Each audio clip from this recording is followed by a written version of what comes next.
చాలామందికి ఒక ప్రశ్న ఉంటుంది, ఏమండి పూజ ఎవడికి వాడు భగవంతుడితోటి కనెక్ట్ అయ్యి చేసుకోవాలి కానీ ఈ సామూహిక పూజలు ఏంటండి, ఎందుకు సమిష్టిగా సామూహికంగా కలవడము అని అనుమానం వస్తుంది.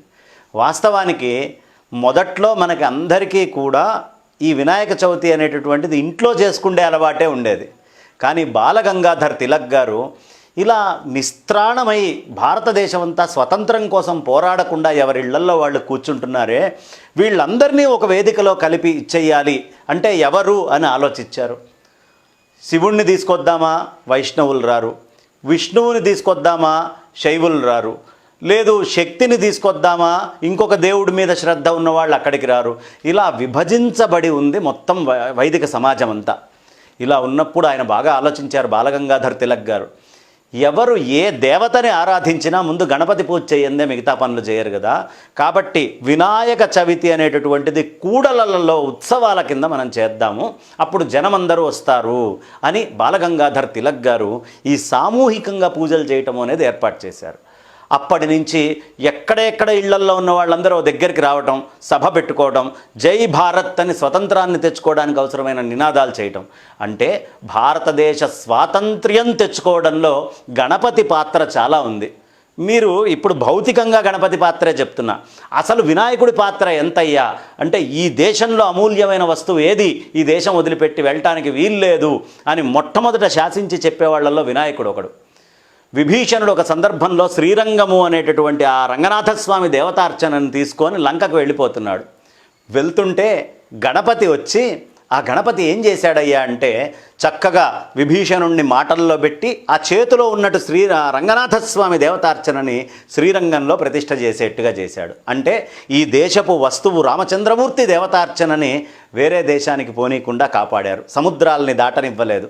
2, రావణాసురుడు ఆత్మలింగాన్ని తీసుకొని వెళ్తుంటే గోకర్ణంలో బ్రహ్మచారి రూపంలో వచ్చి అది అక్కడే ప్రతిష్ఠ చేసేట్టు. అంటే ఈ దేశంలో అమూల్యమైన వస్తువు ఇతరమైన దేశాలకి సముద్రాలు దాటి వెళ్ళడానికి వీల్లేదని చెప్పడానికి గణపతి చేసిన 2వ ఘట్టం.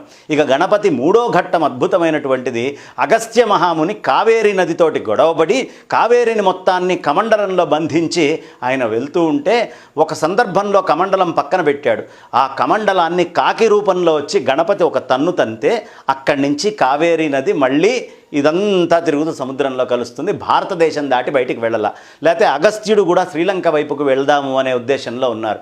అమూల్యమైనటువంటి భారతదేశపు రత్నాలు కానీ, భారతదేశంలో ఉండే విద్యలు కానీ, దేవతలు కానీ ఏవి ఈ దేశం నుంచి బయటికి వెళ్ళటానికి గణపతి ఇష్టపడాడు.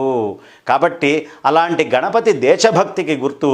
ఆ దేశభక్తికి మూలమే ఈ సామూహిక ప్రార్థనలని బాలగంగాధర్ తిలక్ గారు ఏర్పాటు చేయటం. ఇంకొకటి కలౌ సంఘే శక్తి అని మనకి ధర్మశాస్త్రాలు చెప్తున్నాయి. ఈ కలియుగంలో ఏంటి ప్రత్యేకత అంటే సంఘముగా ఉంటేనే శక్తి. చూడండి, అందుకనే ఎక్కడికక్కడ ఒక సంఘటితమైనటువంటి శక్తిగా ఉంటారు. ఎవరిని తీసుకున్నా ఈ కులము, ఈ మతము, ఇది దీనికి కారణం ఏమిటి? గణానా ఆంత్వా గణపతిగుం అంటే గణాలుగా విభజించబడినటువంటి ఈ ప్రపంచంలో ఉండే ప్రతిదానికి గణపతి ఈశ్వరుడు, ఆయనే గణేశ్వరుడు. కాబట్టి అన్ని గణాలకి ఈశ్వరుడు ఆయన. కాబట్టి గణాలుగా ఉన్నటువంటి వీళ్ళందరినీ ఒక సంఘటితమైన శక్తి చేసి పరిపూర్ణమైన విఘ్నేశ్వర రూపము అనేది సంఘటితంగానే మనం చూడగలము. కాబట్టి అలాంటి సంఘటితమైనటువంటి శక్తిని ఈ స్వాతంత్ర్యాన్ని తెచ్చిపెట్టేటటువంటి విషయంలోనూ సమిష్టిగా ఉండే బలాన్ని చూపించినటువంటి వాడు గణపతి. దానికోసమే మనం గణపతి నవరాత్రుల్ని సామూహికంగా చేస్తాం. అందుకనే ఇది మహారాష్ట్రలో చాలా విశేషంగా కనిపిస్తుంది. ఆ తర్వాత నవాబుల పాలన ఇక్కడ ఎక్కువ ఉంది కాబట్టి నవాబుల పాలన, బ్రిటిషుల పాలన నుంచి మళ్ళీ విముక్తి రావడం కోసం హైదరాబాదులో కూడా అంతే స్థాయిలో చాలా విశేషంగా జరుగుతుంది. ఇప్పుడు ఇది విస్తృతంగా దేశము నలుమూలలా కూడా చాలా పెద్ద ఉత్సవంగా ప్రపంచవ్యాప్తంగా ఈ గణపతి ఉత్సవాలని, నిమజ్జనాన్ని నిర్వహించుకోవడంలో గల ఆంతర్యం ఇదే, సామూహికమైన దానికి. శ్రీ మహాగణాధిపతయే నమః.